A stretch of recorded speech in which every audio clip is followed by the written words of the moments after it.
समझ में आ गई सर? यस। तो फिर मैं जाऊं?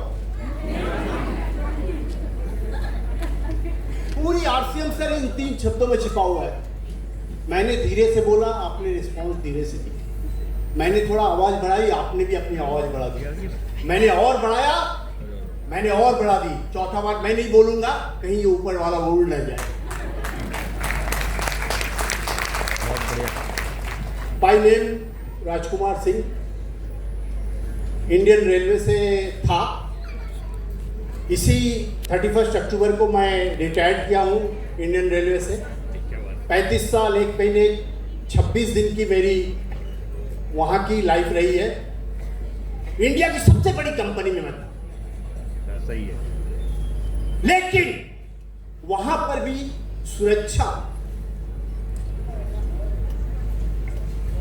Freedom, money freedom, time freedom हमारे और हमारे पत्नी तक थी।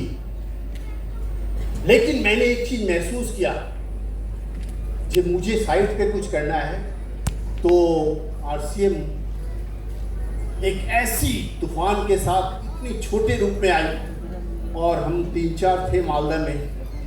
अवधेश सर ने ट्रेन से उस आरसीएम को उतार के उस प्लेटफॉर्म पे हमारे ऑफिस में बैठा के बातचीत शुरू की। बहुत बहुत मजे की कहानी है, समय कम है, ओनली 4 मिनट्स आई हैव। सो मैं टॉपिक पे चला जा रहा हूँ, कभी फिर बात करूँगा। और हम खान साहब, अवधेश सर और देवनाथ सर कूद पड़े, और जब कूद पड़े तो कूद पड़े। बहुत बढ़िया।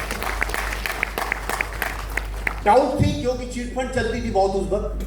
तो हम चारों ने अपने और कुछ साथियों को 5 को लेके 9 भिलवाड़ा पहुंच गए, और टीसी सर के चेम्बर में जाके हम लोगों ने एक छोटी सी डिमांड की कि हमारे वहाँ पर एक सप्लाई सेंटर चाहिए। सर ने शुरू में कैलकुलेशन करके बोला अभी नहीं पॉसिबल, बाद में होगा। थोड़ा दुखी हुए, लेकिन पता था बाद में होगा तो होगा ही बस। तो मैं ये बताऊं, आज मैडम ने बहुत बड़ी जिम्मेवारी हम लोगों के बीच में दी है। I have only 3 minutes. उस 3 मिनट में मैं बता देना चाहता हूं कि मैम सर के इशारा को समझ के कूद पड़ी और एक कदम आगे बढ़ चुकी, और आज उन्होंने प्रॉमिस ली है कि हमारा साथ चाहिए। तो मैं कहूंगा, हावड़ा में सीपुर में बोटानिकल गार्डन है मैम, उस गार्डन में एक पीपल की पेड़ है जिसका एक जड़ है और वो इतनी फैल गई है कि नीचे से ब्रांच निकल के उस गाछ को इतना सपोर्ट मिला, और इतनी पुरानी गाछ है कि अभी उसकी कैलकुलेशन भी पता नहीं किसी को। तो ये है कि मैम आप वही बट गाछ है, और बगल से ये पूरा हॉल नहीं, पूरा बंगाल वो ब्रांचेज की सिकल है जो आपके साथ है, आपके साथ रहेगा जब तक ये दुनिया रहेगी।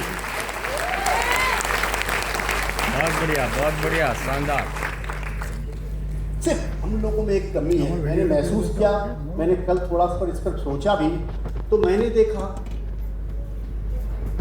राजा राम मोहन राय की भाभी जी को जब सती प्रथा के तहत जलाया जा रहा था, तब उनकी दिल दहल गई, और उन्होंने, ये घटना घटी थी 1811 में।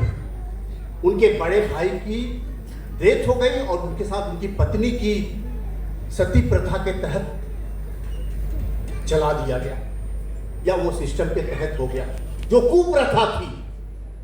लेकिन उस दिन उन्होंने वहां प्रण किया कि मैं इस सब्जेक्ट पे स्टडी करूंगा और समाज को सुधार के, और एक दिन इस प्रथा को पूरे दुनिया से मिटा दूंगा। यस। और 2011 से लगातार प्रैक्टिस के बाद, कोशिश के बाद, अच्छे संस्थाओं के साथ मिलकर, और उन्होंने 1829 में इंडिया गवर्नमेंट के गवर्नर के साथ ये करके और एक लॉ बना के सती एवोल्यूशन एक्ट, और पूरे दुनिया से सती प्रथा को खत्म कर दिया। ठीक उसी तरह से सैनिटरी पैड की भी कहानी है मेरे दिमाग से। उसमें सती 90% हमारी माँ बहनों को कितना करा होगा, लेकिन 100% हमारे माँ बहनों को ये जो कुसंस्कार और अंधविश्वास से घिरा हुआ जो प्लेटफॉर्म हम देखते हैं उसमें सैनिटरी पैड लेकर इतनी भ्रम और इतनी कुप्रथाएं बढ़ी हुई है कि अभी भी प्लास्टिक के ब्लैक पेपर पे उसे दुकानों से सप्लाई किया जा रहा है, अभी भी डील ऑन डेट इतने काम के बाद। लेकिन मैडम, मैं आपसे प्रॉमिस करता हूं, पूरी दुनिया कुछ करे, हम सभी मिलकर अब मोहल्ले, गली और घर घर में जाके इस मिशन को पूरा करेंगे और ये प्रथा भी सती प्रथा जैसा बंद होगा और खुलेआम पूरी सुरक्षा के साथ हमारे माँ बहनों की सुरक्षा होगी। बहुत बढ़िया, ग्रेट, सुपर, बहुत बढ़िया।